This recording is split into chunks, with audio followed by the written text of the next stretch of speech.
também está implícito. É. Na verdade, os custos de saída são altos até no boteco, né? Mas é interessante essa discussão que você levantou da escola de Harvard com a escola de Chicago, né? Porque, na verdade, um pouco a lógica da defesa da concorrência que a gente vê, principalmente no Brasil, é a lógica da escola de Harvard, né? Qual é a lógica? Que, na verdade, uma estrutura de mercado, que tem, por exemplo, um monopólio, levaria, né, a condutas anticompetitivas que prejudicaria a performance da economia como um todo, né? Então, acho que é aquela lógica da estrutura, conduta, performance, né? Então, e aí vem o que? Vem a escola de Chicago e contesta isso. Fala, ó, às vezes o cara tem um monopólio, tem um oligopólio, mas porque é mais eficiente, a gente vai ver isso aqui. Então, as condições do mercado demandariam simplesmente essa estrutura. Não necessariamente uma estrutura concentrada levaria a uma conduta anticompetitiva, uma performance ruim da economia. Então, essa discussão é muito interessante, né? Que é a discussão, o embate entre a escola de Harvard e a escola de Chicago, né? Muito aplicável aí à defesa da concorrência, né? Na fusão lá das empresas que propuseram a Ambev, essa foi o entendimento, claro, muito criticado, tem outros critérios, mas que ali um prejuízo para a concorrência facilitaria o alcance das metas da Constituição Federal. O Plano de Emprego, por exemplo, uma empresa maior brasileira, encantaria mais pessoas, então gostaria do Plano de Emprego, que é um objetivo do Estado. Assim, Pedro foi um dos pareceristas, viu? Foi isso, né? Trabalhei no carro da Ambev. Estava no CAD? Eu estava no Ministério da Fazenda. Foi bem interessante. Pena que o CAD não fez o que a gente propôs. Mas é legal aí. Da concorrência perfeita. Várias firmas, livre mobilidade de firmas, com uma diferença. Nessa estrutura de mercado, de concorrência monopolística, as firmas elas competem muito mais por meio da diferenciação do produto. Muito mais a concorrência se dá por meio da diferenciação do produto, né? Então, o exemplo que a gente usa em geral é o mercado de roupas, assim. Por exemplo, vai comprar um terno da Colombo, aí você não pode comparar um terno da Colombo com um terno da Armani, né? Você que conhece bem o mercado de ternos, Armani, Hugo Boss, né? Então, a concorrência dá por meio da diferenciação do produto. Ou, quer dizer, um produtor tentando diferenciar o seu produto por meio de propaganda, por meio de tentar, embora sejam parecidos os produtos, tem um esforço em geral é por meio de propaganda, por meio de você tentar associar uma qualidade melhor àquele produto, né? Então, o exemplo que se usa aí é o mercado aí de roupas, né? No mais, as características são semelhantes à da concorrência perfeita, tá? Então é isso daí que é concorrência monopolística aí, que a gente ouve falar menos aí do que as outras estruturas de mercado. Então aqui só um quadro para resumir, né? Monopólio aqui, número de produtores 1, oligopólio alguns, concorrência monopolística vários, e a concorrência perfeita vários. Importante aqui, controle sobre preços. Como é que é o controle sobre preços numa situação de monopólio? Total. Só um produtor, ele põe preço. Tá? Então é total. No oligopólio, é alto, mas não é total. Por quê? Tem a concorrência, não tem a capacidade de influenciar o preço totalmente que nem o monopólio, porque você tem alguns concorrentes, né? Então é alto, controle sobre o preço. Na concorrência monopolística é pouco, não é alto. E aí por quê? Como você diferencia o seu produto, o produto não é plenamente homogêneo, você tem um certo poder sobre aquele preço, né? Você pode aumentar dentro de alguns limites. Não que nem uma situação de monopólio, que você é o único do mercado, né? Mas você aumenta, tem uma capacidade de influenciar o preço maior do que da concorrência perfeita. Na concorrência perfeita, controle sobre preços nenhum. Exemplo que a gente deu lá, vários vendedores vendendo exatamente o mesmo produto, né? Plena informação no mercado. Se ele tentar, o preço do mercado é 10, se um vendedor tentar vender por 11, ninguém vai comprar. Tá? Então, nenhum controle sobre o preço. E aí, com relação à concorrência, no monopólio é nenhuma, no oligopólio tem alguma concorrência, né? Mais do que no monopólio, mas pouca, né? Na concorrência monopolística ela é alta, né? Mas não é total. Concorrência total só a concorrência perfeita. Tá? Então esse quadrinho é só útil aí para vocês fixarem as características aí das diferentes estruturas de mercado. Tá? Já que a gente... Deixa eu fazer só uma provocação aqui. Assim, vocês conseguem, uma pergunta, como esses conceitos que vimos aqui rapidamente poderiam ser aplicados em questões jurídicas, aplicados a instituições jurídicas, a instituições políticas? É uma pergunta que eu faço.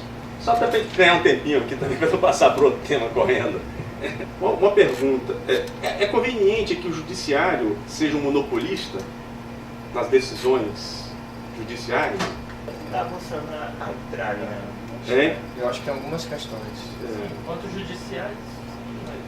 Porque nós temos, na verdade, uma instituição monopolística, né? Ela tem um monopólio aí de Hoje, monopólio da execução. da execução, né? E várias matérias são submetidas a esse monopólio, mas isso é uma questão política. Vai ter arbitragem também, né? Aí exatamente. a mediação. Pelo menos para dizer o direito, mas ainda não tem força não executiva. pode executar, né? Não pode executar. Essas matérias são retiradas da atribuição de arbitragem por necessidade política, por opção política do Estado. Eu acho que é conveniente, lógico, retiradas todas as outras hipóteses que poderiam ser resolvidas por meios mais sérios e eficientes. A própria AGU agora está entrando em consideração. Eu faço a pergunta porque, isto é, se a gente aceita, parte do pressuposto de que o monopólio não é bom. Você falou de que a ditadura costuma oferecer produtos piores, né? Estamos olhando sobre o aspecto político. Então, se a China oferece produtos de consumo econômicos melhores, eu nem sei se é para todo mundo.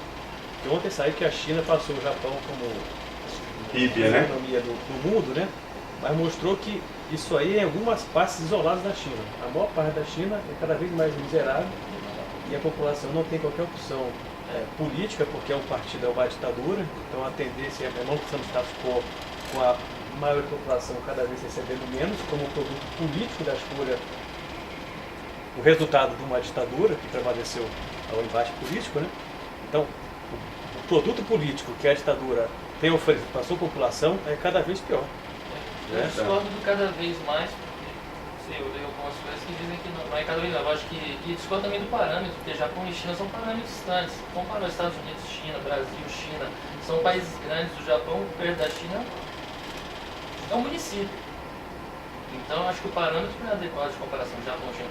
Agora, comparar países grandes que vêm evoluindo economicamente com países que vinham do subdesenvolvimento, o Brasil, Índia, o BRIC e coisas assim, faz sentido. Agora, comparar Japão e China não faz muito sentido dentro por causa dos tamanhos e das peculiaridades de cada um dos dois dos objetos de comparação.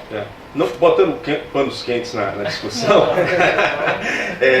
eu acho que a reflexão que tem que ficar principalmente nós que lidamos com direito, é que os monopólios, de um modo geral, não são bons, né? Então, o monopólio de poder não é bom. Então, qualquer estrutura interna que a gente crie, olha, está criando poder demais aqui, tem capacidade de revisão, alguém está ficando com muito poder, você que lida com corrupção, você pode observar, quem tem poder demais tende de alguma maneira a ser corrompido, não é verdade? Então, criar estruturas que sempre dêem incentivos à concorrência e essa vigília permanente, que é o famoso freio e conta-peso americano, né? Que na verdade é basicamente concorrência. Aquela sua pergunta inicial me deixou intrigadíssimo, a questão do monopólio do judiciário. Fiquei pensando aqui. Vamos ter que fazer uma leitura econômica de Montesquieu para ver a evolução do Estado ditador francês para a divisão dos poderes. O que foi que originou a teoria da igualdade entre os poderes, de modo que um controle o outro e ninguém seja absoluto, né, para justificar a existência de um monopólio do judiciário, né? É claro que a gente também teve vários direitos e garantias exacerbados porque saímos de uma ditadura. Esse modelo francês também pode ter sido um pouco exacerbado, e a gente começa a ver a arbitragem. O colega que está falando que essa questão do monopólio do judiciário é cada vez mais discutido mesmo, inclusive na Europa, né? Mas aí teria que fazer uma leitura econômica do surgimento dessa separação dos poderes. Analisar o custo da aplicação do direito. Do direito, né? O que é mais barato para o Estado? Centralizar a aplicação do direito num órgão só, ou então diversificar concorrencialmente. Aí tem que analisar o custo da aplicação do direito. que, na verdade, se você olhar para trás, a justiça nos primórdios era privada. Então, a história, como todos sabemos, era cíclica. Então, o que a gente está vendo é um movimento de retorno. A justiça começou privada, passou ao monopólio público, e a questão dos meios alternativos, a justiça dita privada, cada vez cresce mais. Hoje, desde 2004, por exemplo, em Portugal, você tem previsão legislativa de arbitragem em questões ligadas a atos administrativos, onde a administração atua com o império, que no Brasil é absurdo, impensável. Ainda se discute a questão dos contratos administrativos. Então, eu acho que essa é uma tendência inexorável, entendeu? Aqui, naqueles textos que nós selecionamos, tem 2 deles que tratam disso. São 2 professores argentinos, do Hans Sola, que trata sobre a questão constitucional, que é bem interessante, e tem aquele As Contradições do Direito Penal também, que é de um outro professor argentino, que trata da questão da justiça privada no direito penal, que é bem interessante. Como as ferramentas da micro podem ser utilizadas em várias outras coisas.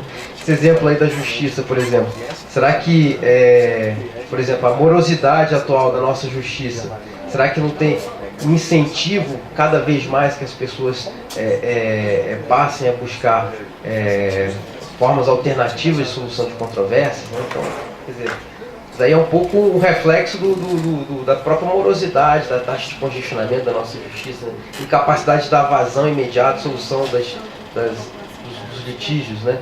Então é bem interessante. Bom, então retomando aqui, já que a gente viu aqui as estruturas aqui de mercado, né? Vamos voltar para a estrutura da concorrência perfeita. A estrutura da concorrência perfeita, que é aquela abstração teórica que a gente faz, né? E vamos analisar aí, vamos partir do pressuposto que vigora uma situação aí de concorrência perfeita, e vamos analisar aí as famosas leis da demanda, lei da procura, lei da oferta, né? Basicamente, o que diz a lei da demanda? Todo mundo já ouviu falar disso daí. Então, quer dizer, a lei da demanda diz que a relação entre preço de bem e a quantidade é, na verdade, inversamente proporcional, né? Então, quanto mais eu aumento o preço, a tendência é que a quantidade demandada caia, né? Então, a quantidade procurada ou demandada diminui quando o preço aumenta. Quanto mais baixo o preço, mais eu compro, né? Então, exemplo básico aqui. Então, você tem aqui um preço de R$10, $10, né? A quantidade demandada é 50, quando o preço cai, a quantidade demandada vai aumentando, né? Então seguindo aqui o exemplo, né? Então a gente vai ver que à medida que o preço vai caindo, a quantidade demandada vai aumentando. Então vamos colocar aqui um gráfico de preço, de quantidade, né? Então, à medida que o preço vai caindo, a quantidade demandada aqui vai aumentando. Então, uma relação inversamente proporcional, não linear. Por isso que eu não fiz uma reta, eu fiz uma hipérbole, assim, né? Então, essa aí que é a curva da demanda, tá? A demanda. Agora, vamos ver, então, como é que é a oferta. Teoria da oferta. A teoria da oferta diz basicamente, né, o contrário, que a relação entre o preço e a quantidade ofertada é diretamente proporcional, né? Então, quanto mais aumenta o preço, mais o produtor vai querer vender, né? Então, quanto maior o preço, maior a quantidade ofertada, né? De novo aqui, por exemplo, né? O preço de 4 ali, lá embaixo, quando eu aumento o preço para 6, a quantidade ofertada aumenta. E aí, novamente, aqui no nosso exemplo, a gente tem aqui uma relação que não é linear, né? Então, como é que ficaria a nossa curva de oferta ali no gráfico? E o que acontece exatamente naquele ponto de junção entre a curva de oferta e a curva de demanda? Já provavelmente a maioria já estudou isso aí, né? Em direito vocês devem fazer, né? Economia 1, né? Quem é que lembra disso aí de economia 1? Não lembra, não? O gráfico, aí você que com certeza com o Ivo fala isso toda hora. Curva de oferta e a curva de demanda. No ponto de intersecção lá das duas, a gente diz que tem o preço de equilíbrio, em que a quantidade ofertada é exatamente igual à quantidade demandada. E aí, que é justamente ali naquele ponto de intersecção das duas curvas. Tá? Então, quando a gente atinge essa situação, a gente diz que o mercado está numa situação de equilíbrio. Tá? De equilíbrio. E aí, em geral, quando os pressupostos da concorrência perfeita vigoram no mercado, a gente tende naturalmente a essa situação de equilíbrio. Né? Então, o que é a situação de equilíbrio? Padrão de comportamentos que se repete, salvo se houver alguma perturbação que faça com que haja que retire do equilíbrio o mercado. Né? Mas, naturalmente, as ações dos agentes no mercado tendem ao equilíbrio. O que acontece quando, por exemplo, sai de uma situação de equilíbrio? Quando se sai de uma situação de equilíbrio, partindo do princípio que vigora os pressupostos da concorrência perfeita, a tendência é voltar para o equilíbrio. Então vamos supor que a gente está aqui, nesse ponto aqui, o que é? Bom, aqui é o equilíbrio, né?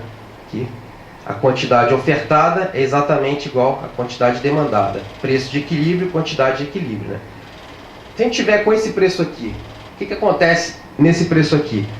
A quantidade ofertada é maior do que a quantidade demandada, não é? Dá para ver aqui pelo gráfico, não é maior? A quantidade ofertada é maior que a demandada. O que acontece naturalmente? O preço tende a cair para voltar para o equilíbrio.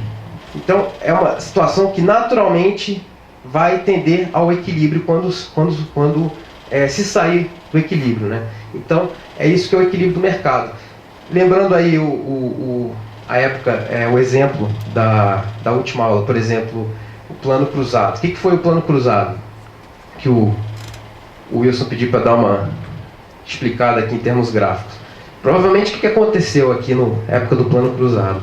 Você tinha um preço mais ou menos de equilíbrio, né, no mercado.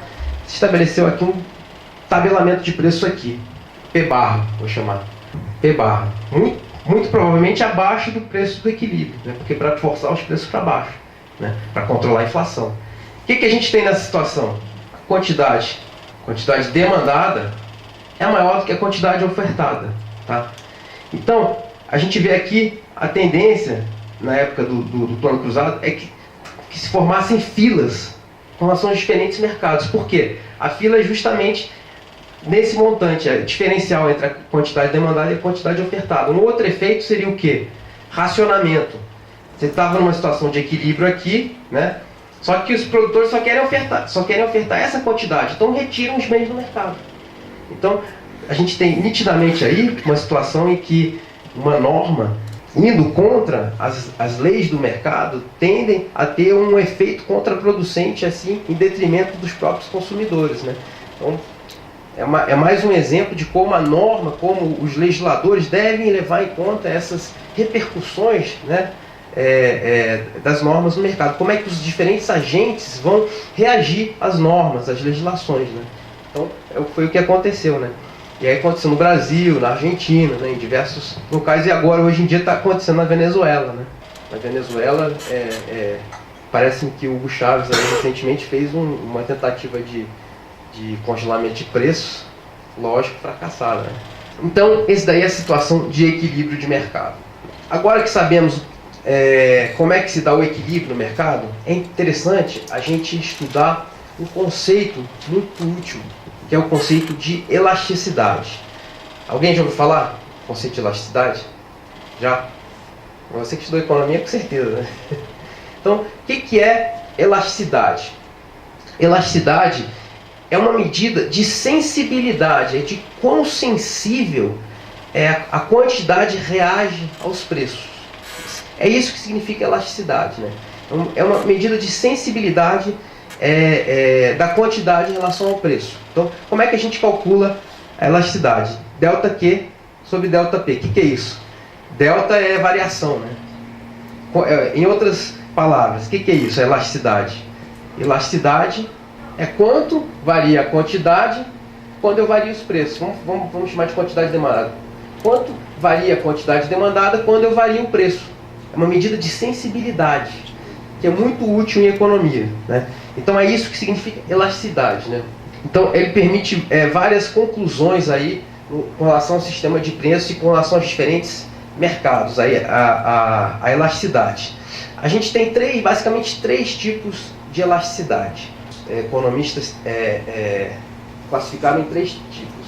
A gente chama a demanda elástica, a inelástica e aqui a elasticidade unitária. Esses três tipos, basicamente. O que é a elasticidade unitária? Significa o quê? Vamos supor aqui que eu aumentei o preço aqui em 10%. Para dar elasticidade unitária. Eu aumentei o preço em 10%, a quantidade demandada, quando aumenta o preço, né, a quantidade demandada cai, né? Então é inversamente proporcional aqui, né? Eu aumentei o preço em 10%, a quantidade demandada caiu em 10%. Elasticidade unitária. Elástico, que significa uma situação, uma demanda elástica. Significa simplesmente, eu aqui aumentei em 10%, a quantidade demandada caiu aqui em 20%, mais do que os 10%. Então, a gente diz que o mercado é elástico quando a elasticidade é maior do que 1. Tá? Então, aumentei os preços em 10%, a quantidade demandada caiu em 20%, mais do que 1. Tá? Então, a gente fala que aqui a gente tem uma demanda elástica. E aí, inelástico, o que significa? Significa aqui quando é menor do que 1. 1 aqui digamos, a situação aqui que separa a elasticidade da inelasticidade do mercado. Então, aqui no nosso exemplo aqui, se houve uma variação aqui de preço de 10% aqui, a quantidade demandada aqui caiu em 5%. Então a elasticidade aqui dá meio, né? Menor do que 1. Então a gente diz que é inelástico. Tá? Por que é útil? Para que todo esse conceito? Por que é útil? É muito útil. Principalmente para um determinado produtor, saber se ele pode ou não aumentar o preço vai variar muito em relação à elasticidade daquele produto. Por quê? Em economia, o que é receita? Receita é o preço para um bem vezes a quantidade vendida, né? O que acontece se eu aumentar o preço no mercado elástico? Se eu aumentar o preço em 10%, na elasticidade unitária, se eu aumentar o preço em 10%, no mercado que a elasticidade é unitária, a quantidade demandada vai cair em 10%. Ou seja, a receita vai ficar igual. Não adianta aumentar a elasticidade unitária. Vamos supor que seja um mercado elástico. Eu aumentei o preço em 10%, a quantidade demandada caiu em 20%. Perdeu dinheiro. A receita caiu, a receita é preço descontado, perdeu dinheiro. Então, não é vantajoso no mercado aqui elástico aumentar o preço. E no inelástico? No inelástico, o que acontece? Aumentei em 10%, a quantidade demandada caiu em 5%. O resultado aqui vai ser maior. Então, a receita vai ser maior. Tá? Então, no mercado inelástico, aí sim, compensaria, tá? Aumentar o preço. Então, é muito útil saber esse conceito. Até para tributação. Por exemplo, tributação. O que acontece? Tributação. É mais útil a gente tributar o quê? Os mercados elásticos ou inelásticos? Vamos pensar. Tributar gasolina ou tributar feijão? Vamos pensar aqui. Partindo do princípio que o objetivo é maximizar a receita, a arrecadação da tributação. Eu vou aumentar aqui em 10%, tá? O preço.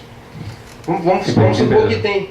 Assim, só reforçando, esse conceito é um conceito muito importante, principalmente para quem lida com direito tributário, ou quem trabalha, colega procuradora da Fazenda, porque essa é uma escolha que normalmente os economistas fazem no sentido de tributar os bens cuja elasticidade seja baixa, isto é, se ele tributar aquele bem, ele tem a certeza de que a demanda vai continuar a mesma. Então ele vai conseguir arrecadar mais. Então, de um modo geral, os economistas preferem tributar o quê? Gasolina. Aí criaram o quê? A CID, né? Porque sabe que o mercado de gasolina, as pessoas, né, topam sempre pagar um precinho um pouquinho mais caro porque não é fácil sair dele, não é verdade? No entanto, se for tributar o arroz, por exemplo, ninguém nunca viu criar uma contribuição sobre o arroz, porque sabe que o indivíduo vai consumir feijão puro ou vai consumir macarrão, né? Então, o arroz ele é bem elástico, né? a questão do preço, né? Basicamente, assim, em tributação, esse é um conceito muito importante. Muito importante, porque, na verdade, o que acontece? Os bens que têm característica inelástica, foi excelente isso que o Wilson falou, porque os bens que têm característica de demanda inelástica, em geral, são bens essenciais, e são bens que não têm muitos substitutos. Por quê? É fácil entender. Eu aumento o preço, então eu tenho pouco, ele é tão essencial que eu não tenho como fugir daquele aumento de preço. O elástico não, eu aumento aqui em 10%, a demanda cai muito mais. Por quê? Tem muito substituto e ele não é essencial. Até se for essencial, tem substituto. Tem, né? ou tem substituto, em geral, lógico, estou generalizando. Então, os bens, isso daí é muito importante até para fins de tributação. Se o objetivo é arrecadar, é essencial saber isso. Né? Então, qual a elasticidade dos mercados, né? Então, aqui, por exemplo, é muito mais útil aí a gente tributar aqueles mercados que são inelásticos. Isso também tem uma implicação em saber quem vai suportar com o ônus tributário. Isso aí é outra discussão, né? Porque dependendo do tipo de bens, você pode tributar o consumidor ou o produtor. Eu acho que vale a pena, se você quiser aprofundar essa discussão aí. Porque às vezes a gente sabe muito bem, nós que trabalhamos com direito, tendemos a ver simplesmente quem de fato vai lá no banco e paga o imposto, né? Mas do ponto de vista econômico, a realidade pode não ser aquela. É outra pessoa que está suportando aquele imposto. Isso vai depender justamente dessa questão de como esse bem ou esse imposto está sendo tributado sobre um bem elástico ou inelástico, né? Porque pode ser o produtor que está suportando o tributo ou o consumidor que poderá estar suportando o tributo. Então, aqui, por exemplo, vamos supor que um produto aí de 10% que causa um aumento do preço aqui de 10%. Então, o preço aumentou em 10%, vamos partir do princípio aí que uma demanda elástica, né? Então, o preço aumentou em 10%, a quantidade caiu em 20%. Ou seja, a arrecadação daquele tributo não foi interessante em termos de arrecadação. Diferentemente, no elástico, no produto de demanda inelástico, o que acontece? Um aumento em 10% aí, do tributo, a quantidade aqui cai em 5%. Então passa a ser muito mais interessante aí, em termos de arrecadação, aí um produto inelástico, né? Então esse conceito é bem interessante aí para o direito tributário aí, e também para a própria micro, em termos para basear a própria decisão aí dos produtores, né? Saber exatamente que medida ele aumenta ou não o preço, porque é uma medida de sensibilidade aí no mercado, né? Conceito de elasticidade de preço.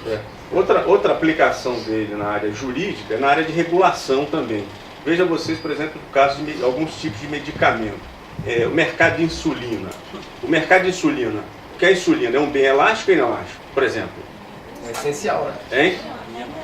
Absolutamente inelástico. Né? É essencial, né? Se o indivíduo não tomar insulina, ele vai para o beleléu. Se aumentar em outras palavras, se aumentar o preço, a quantidade não vai, demandar não vai cair muito, você depende daquilo, é muito essencial, né? Então o mercado de medicamentos, vários deles, não tem substituto, na verdade, que de alguma maneira pode justificar algum tipo de política pública ou intervenção estatal nesse mercado, né? Então o governo, uma das justificativas econômicas para a regulação do mercado de medicamentos é justamente essa, né? Porque são bens que não têm substitutos, cujos produtos são absolutamente inelásticos, né? A gente tem a noção jurídica de que são bens essenciais, né? Mas é basicamente porque são bens que não têm substitutos ou são inelásticos. Justifica, de alguma maneira, que tenha políticas públicas para regulamentar esse mercado. Pode ser tanto controle de preço, que não é isso no Brasil. Acho que ainda temos alguma coisa na área de medicamento, na área de controle de preço. Não sei se alguém que trabalha no Ministério da Saúde sabe explicar alguma coisa nesse sentido, né? Tem ainda, né? Ou mesmo algumas políticas de você criar monopsônios, né? Monopsônios, né? Que são você criar somente um comprador, que é o Estado, né? Aí o Estado passa a ter também poder sobre o preço, né? O Canadá me parece que faz isso com algumas nessa área, né? na verdade, a última vez que lidei com isso foi até mais ou menos 10 anos atrás, ainda na CEAI, né? Não sei se você lembra, ainda quando foi criada a primeira Câmara de Medicamentos, ainda no governo anterior, a gente participava bastante dessas discussões. Então, esse conceitozinho aí de economia parece ser chato, talvez vocês no início não estivessem achando esse negócio, onde é que eu posso aplicar esse negócio? Onde é que ele é útil? Então ele é bastante útil na nossa realidade jurídica, na área de regulação, na área de tributação, é bem interessante. Cigarro, bebida alcoólica. Pedrão, você pode falar melhor que eu. Mas repete, né? Se a demanda for elástica, também a tributação vai funcionar com objetivo. Pode funcionar facilmente com objetivos extrafiscais, como no caso do cigarro, desincentivar o consumo, vai responder. Tem outro objetivo que não de... Com certeza. Agora essa questão dos medicamentos é interessante, porque eu lembro que salvo engano, o debate da época tinha um embate entre o Ministério da Fazenda e o Ministério da Saúde. Exatamente. Né? Porque a política, na época o ministro era o Serra, né? E a política dele era no sentido meio que de tabelamento. Fixação de preço ali. O Ministério da Fazenda é meio que pautado por essa lógica, que meio que pauta o próprio plano cruzado de tabelamento, que a gente sabe que tem os efeitos no mercado, né?